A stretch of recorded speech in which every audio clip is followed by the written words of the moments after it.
hemen görüştüğümüz o yerde gözlerim seni gelmeyeceğini bilsem bilemem. Sen bir de hemen görüştüğümüz o yerde gözlerim seni gelmeyeceğini bilsem bile.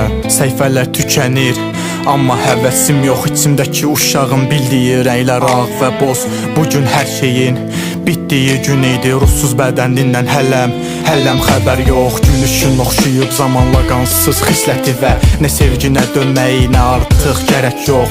Əvvəlki halınla ölməyə də razıyam. İndiki halına baxmağa heç bir səbəb yox.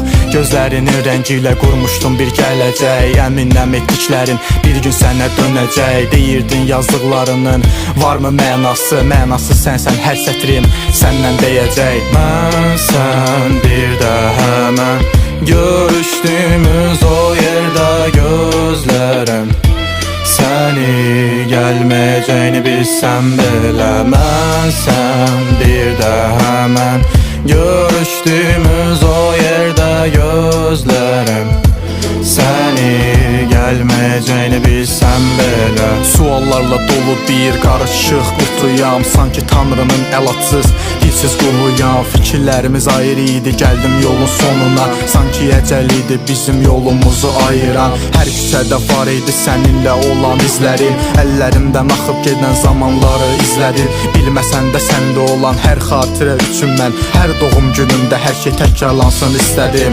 Yadımdadır, uzun zaman sonra qovuşduq. Görüşdüyümüz o yerdə yenə sənlə oturduq. Gülərək bəs sən mənsiz neynədin deyə soruşdun. Utanırdım deməyə sənsiz hər gün burada oturdum. İstədiyim buydu, sərgər istədiyinə çatdın.